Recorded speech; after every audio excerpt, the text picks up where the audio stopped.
Hello and welcome to this presentation on the 2020 retrogrades. My name is Gary O'Toole, and this is sort of a survival guide to the retrogrades of 2020. However, this is not unusual. Planets retrograde all the time. All of the planets were retrograde in 2018 as they are in 2020. However, 2020 is obviously, as you can tell, a lot more complex already, without then throwing in all the retrogrades into the mix. Now, retrogrades doesn't mean that there aren't strengths available and ways you can manage them and get a lot out of them, as long as you're approaching it in a way that's more helpful and more geared towards what they're all about. So I'm going to go through each of the planets and what they represent, especially while they're retrograde. So the word retrograde in Indian astrology, the word used is vakra. And vakra means retrograde, but it means twisted and it means crooked. And so things get a bit twisted, a bit backward. Things are literally looking like they're moving backwards. And so without a clear way ahead, unless we're also moving backwards, we can be challenged. And moving backwards in this case might mean reviewing something, redoing something, or just reassessing something. So I'll have a look at each of the planets and just guide you through each, their timelines, when they're retrograde, and how to manage each one of them as best you can. So one of the other things about retrograde planets, and you might know this if you have one in your chart, and most people have at least one in their chart, maybe 2, 3, 4.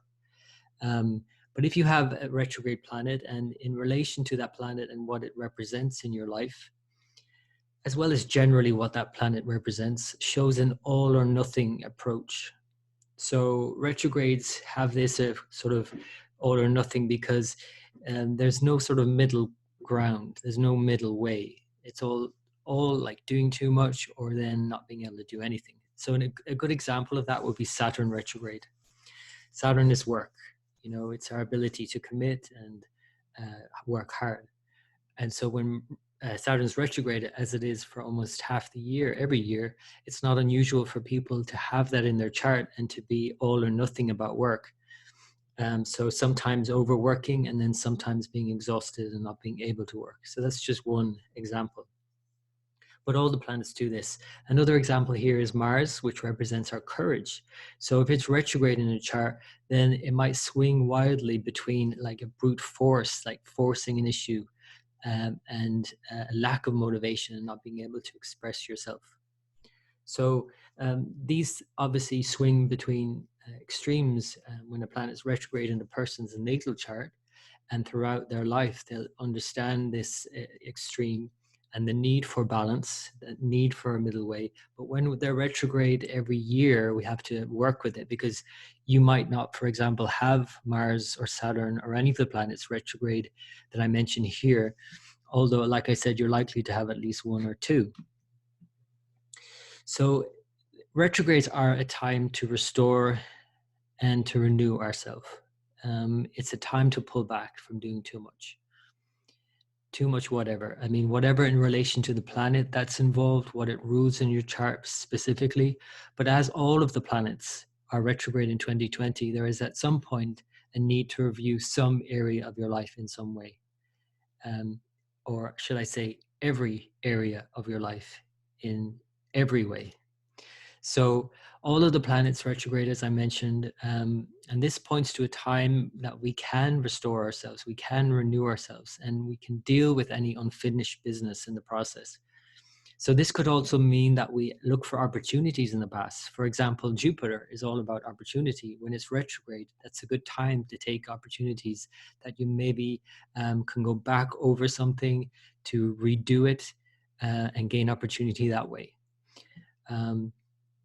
So it doesn't mean that we're not moving ever when a planet's retrograde, although we need to be mindful of the stations when it slows down to prepare to move retrograde, and then again slows down to prepare to move direct. Those 2 points, beginning and end, the dates I will give you now, are important to really slow down as well, because the planet literally looks like it's just appearing to, but it does look like to us as if it's slowing down and stopping and then changing direction. So we should do that too if we're going to not beat ourselves up while this is happening. So the first one, and the most common one, most people know about Mercury retrograde. It's in even a lot of calendars that are released now, along with moon cycles. So Mercury is the most retrograde of all the planets. It retrogrades 3, sometimes 4 times a year. And these are the dates for Mercury's retrograde this year. 17th of February to 10th of March, we've already had that. I'm using the sidereal zodiac as more commonly used in Indian astrology. So the first retrograde occurred between 18 degrees and moved back to 4 degrees of Aquarius. You'll notice that Mercury is retrograde in all of the air signs, the air dominant signs this year. So in general, that's quite a good thing in a sense, because Mercury and air go hand in hand in terms of thought and ideas and reviewing things. So it's more conducive to that anyway. So that's helpful. However, the last Mercury retrograde in Aquarius in February, March was quite challenged because of its conjunction with Neptune, which is a bit confusing to say the least. So facts and figures can be very confused, especially while conjunct Neptune. But then when you add in a Mercury retrograde along with it, it can be very confusing. So the next one coming up is from June 18th to July 12th, from 20 degrees to 11 degrees of Gemini. Remember, this is sidereal Gemini. And this is the sign we have the eclipse during this time on June 21st. So we have an annular solar eclipse on July 21st, while Mercury is retrograde in the same sign. And this is going to be quite confusing, but it's also going to unearth a lot of information that we previously were unaware of. And so it's a good time to slow down, to listen more, to really open our ears and listen for these new insights. So the next one then is in October, from October 14th to November 4th. And this will be in the other air sign Libra, from 17 to 1 degree of Libra. So this is a period after many months, which will create a lot of review in our lives and in the world around us, as all the planets will retrograde throughout this whole period, where October, most of them have gone direct again, and Mercury does his thing again to really work out what's gone on, what went on during the year, and understand the processes that we had to go through to reshift things, whether it's in the economy, whether it's in our lives, or whatever we were doing. So it's very much about working it all out in our heads subsequently. So that will be in October into November. At that time also we'll have Mars retrograde, so it'll add to the sense of things being backed up. And so we'll have to not only rethink things and review things, but we'll have to redo things a lot more as well during that time. So Mercury represents our most practical concerns, of course: money, work, security, communication, travel, health, our daily routines. So when it's retrograde, as it is most often, it really can back things up. So this is why it's not usually advisable to make any important decisions during this time, because you might not have all the information. It may be that you have, but as it moves direct again, you might be given some new piece of information that you then rethink. So because you're going through review and because the mind is already given enough to think about, it's a good idea not to take too much on board. So new projects and so on. It's no harm doing new things during this time, of course, but in terms of very practical things, I'm speaking of here. So take your time with it, especially for travel and business, these two things in particular, and communication. So any kind of communication, whether it's email, even speaking to somebody, being very clear about what you're saying, and then acknowledging that even with the most clear and deliberate speech that you can offer, the other person might not be hearing you correctly, because Mercury retrograde is like that for everyone. So really slow down, pay attention, listen more, and try and make sure that you hear what someone else is saying and that they hear what you're saying. So there is a need to go offline, of course, as much as we can during this time to work it all out. So Mercury retrograde periods are a great time for rethinking things and working it out intellectually. The next Mercury, or the next retrograde, sorry, is Venus. So Venus retrogrades this year from May 13th until June 25th. So it does that from 27 to 11 degrees of Taurus. This is, again, sidereal Taurus, where Venus is very strong in its own sign. It really likes being in Taurus. It rules the sign. It's a very earthy, very sensual sign. It's an enjoyable sign, but it is about the sensual things in life, things that we enjoy, that we may indulge. And it also represents the economy. So two of the things in particular that Taurus represents are values and family, which ties into values and relationships. So family do both, of course, because we get our values from our family. They instill values within us. But they also teach us about relationship. So family is a particular key one here, but how that plays out in the real world is money, the economy. And so going through a reset as it moves through Taurus retrograde. So this is a time to reevaluate the things and people in our life we hold dear. So whether, again, that's money or a relationship. In a general sense, Venus represents money and comforts and love, art, beauty, pleasures, enjoyment, celebrity, entertainment, and sexuality. So it would be wise to take counsel during this time before making any important decisions about relationships or expensive purchases. I mean, it doesn't really matter if you're buying something that's not that expensive, but if, for example, you're selling something very expensive or buying a house or so on, or a car,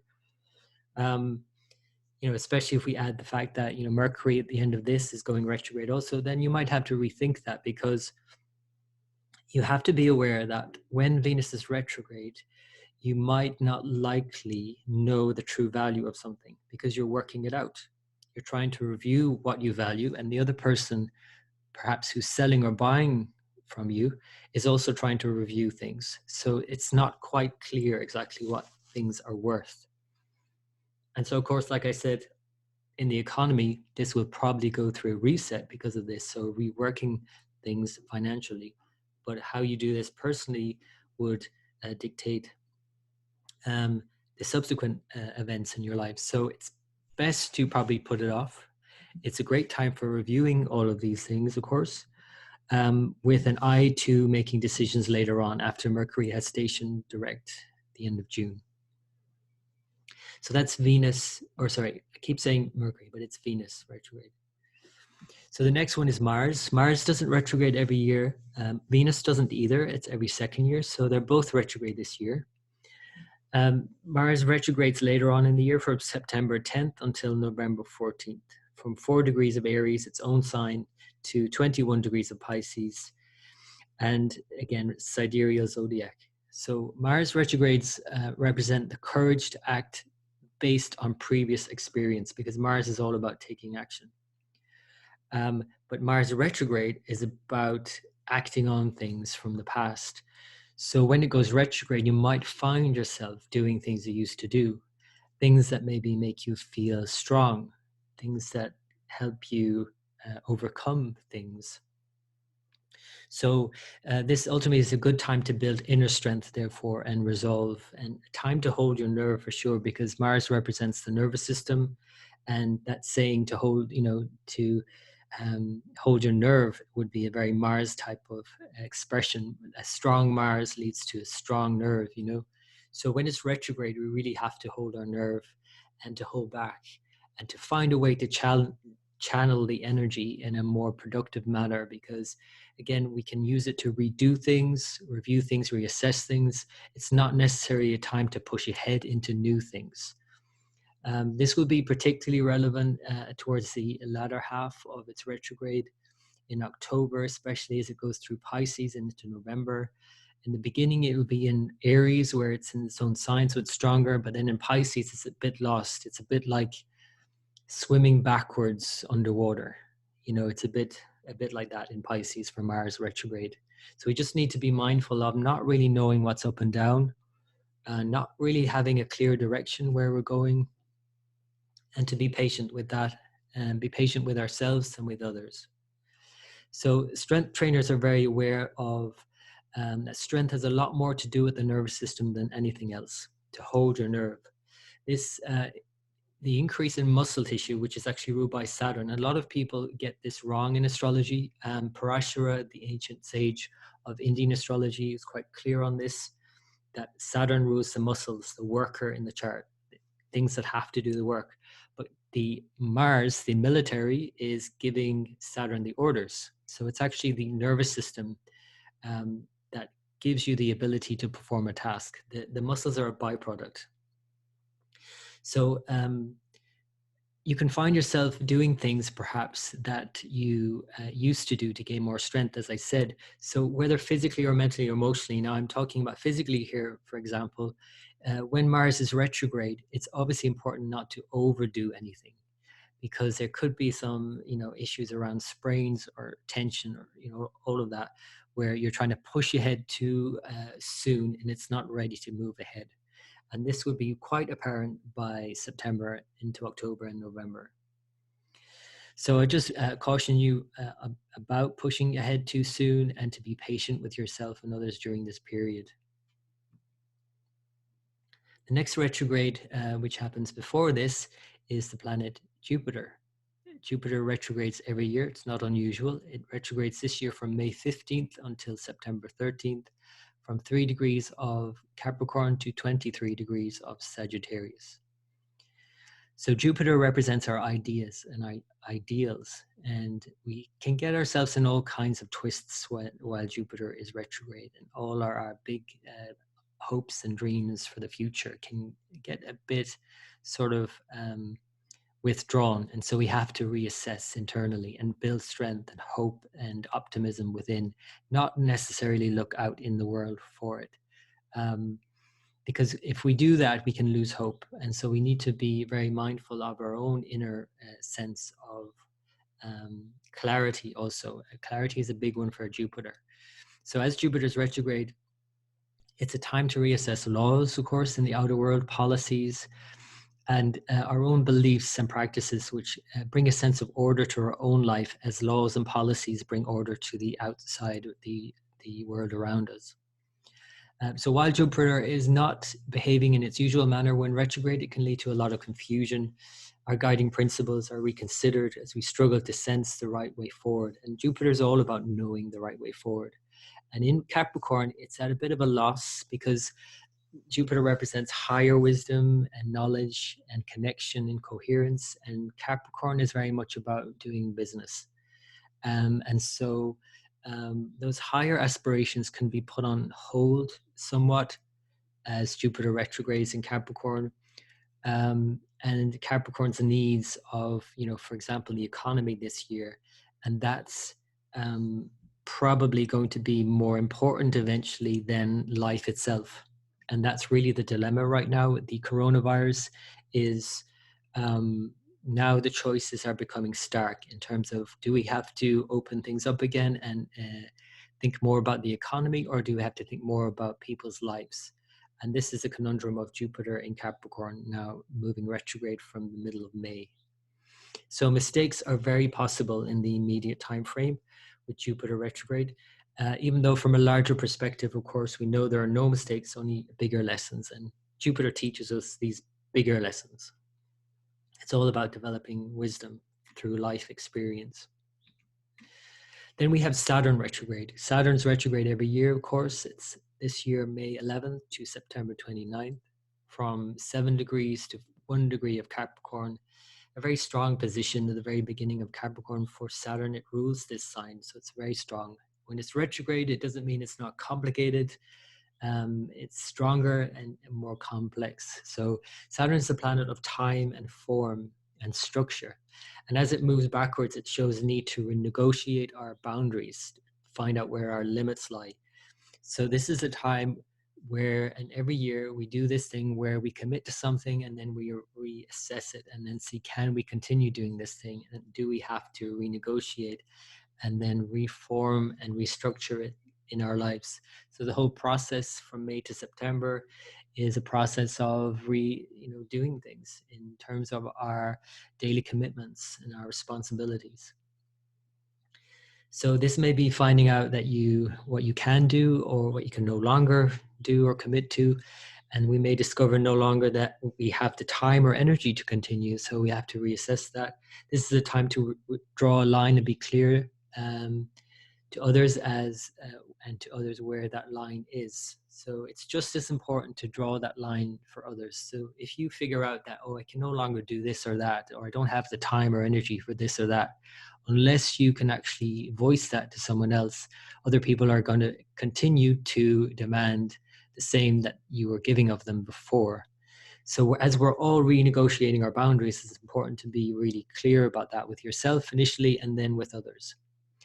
So in the end, we may find that we have less time for something, or we may find that we can no longer do that thing we have been doing if we are to remain healthy and well adjusted.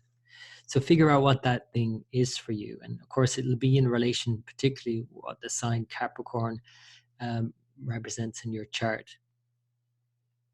But overall in the world, it's very much about, again, boundaries, structures, forms, things that give our life form and structure. So then the outer planets retrograde every year, and they do so over a longer period of time. They move more slowly. And so Uranus is retrograde from August 15th until January 14th in the new year. It does this from 16 to 12 degrees of sidereal Aries.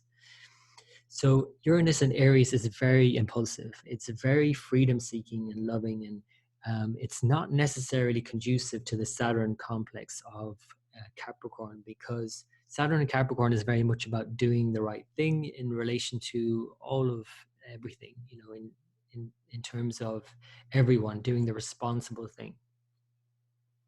Uranus in Aries, on the other hand, is in conflict with that because it's in an angle from Capricorn.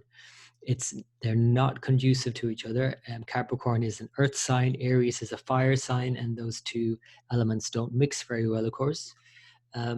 So Aries and Uranus are very impulsive, and I want it now, and I want it yesterday, and I want to do what I want to do, and that is in direct conflict with doing what you have to do. For example, being in lockdown and not being allowed out. So while Uranus goes retrograde by the middle of August, we'll then start catching up with the unexpected outer change, and there's a lot of that been happening. So this is the time to catch up with that change and to make the internal changes and to recognize those changes as just as important as the changes that happen in our outer world. And then we can realign with those shifts, those surprising, sometimes shocking shifts that can occur with Uranus, especially while it's in Aries, Mars's sign, which is quite volatile. So just being mindful of this period really throughout the latter months, as a lot of changes will have occurred throughout the year, and this is a time to catch up with them. The next retrograde is Neptune. It retrogrades from June 23rd until November 29th, from 26 to 24 degrees of Aquarius, sidereal Aquarius. So Neptune is about balancing truth and fantasy, especially while in Aquarius, an air dominant sign, which is very much about humanity.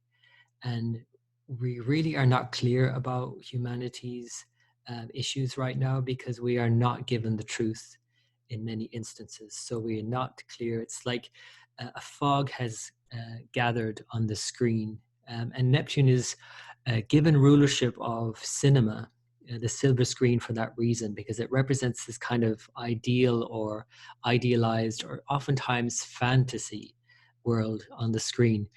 That isn't necessarily true. It's just a depiction of, it's an image on screen. And so when Neptune is retrograde in Aquarius, in terms of, thinking about the really big global issues, we really have to readjust internally to the kind of fogginess that is around us, the kind of sense of untruth and fantasy, and to really clearly define what is true and what is not true. So this whole period from June to November will also require us to get clear about what is true and what is not true. And also in our own lives, what is true and what is a fantasy? What do we really have a fantasy about in our life? And in terms of the sign Aquarius, where that is in our chart, what are we fantasizing about? perhaps, and we may need to be more real about at this time, and to check in during this period. So the last planet then retrograde this year, but the first actually to go retrograde, it has already started its retrograde, is Pluto, from April 25th until October 5th this year, from 0 first degree of Capricorn to 28 degrees of Sagittarius. This is where Pluto met with Saturn on January 12th this year at 28 degrees of Sagittarius. And this started this whole period of lockdown and end times feel and threat to life and the virus and the pandemic and so on. And this sense of things feeling unsafe and unsure. Saturn is the boundary, remember. Pluto, on the other hand, is dissolution. It dissolves things. And it's an ending in our life. It represents a need to change, but we might resist that. So reflecting on these deep-seated changes now that have happened this year and from April till October, it's necessary to go within and to see what we need to reflect on in terms of the changes we need to make within, which we may resist, which is quite likely that we may resist. And because when we feel threatened, especially as Pluto is conjunct Saturn, we may feel threatened. We don't feel our safety guards around us. And so we find it harder to change, and we are more likely to try and hold on even tighter. And so when we see, for example, this is all occurring in Capricorn and into Sagittarius. Capricorn is very much to do with government and structures around us that govern our lives and make us feel safe. As much as we might give out about governments, we do rely on them. And especially when we have something like the coronavirus, we realize that we do rely on them enormously. And when that's threatened, and it must change, and it has to with Pluto transiting through Capricorn now, but also conjunct Saturn, we may dig our heels in even deeper. And we think, and the governments will do the same. And we must be aware of that tendency to try and hold things the way they are just to have a bit of safety, instead of changing things the way they need to change right now. And they must change, of course. You don't need to be a rocket scientist to figure out that. So now that Pluto is retrograde from Capricorn to Sagittarius, it's backing up into Sagittarius, which indicates we're going back to the drawing board in terms of beliefs. Sagittarius is all about the laws and policies and beliefs that we have that govern systems and change. So, we have to be willing to open our minds a bit more to what is possible and offer us a new hope moving forward. But if we are to hold on to the old system, the old ways of thinking, then we will likely lose hope at this period, because during this whole time, Pluto is retrograde alongside Jupiter. They're conjunct the whole year from April till November. And so we really must be aware of what we need to let go of in terms of our faulty thinking, our ideals that no longer fit the new world order, if you will, and to really reshape that within us, deep within us, so that we can be ready to move forward with this, again, this dissolution of the old way of being, and a new system, new systems to be brought online, new ways of working in the world, new ways of being in the world.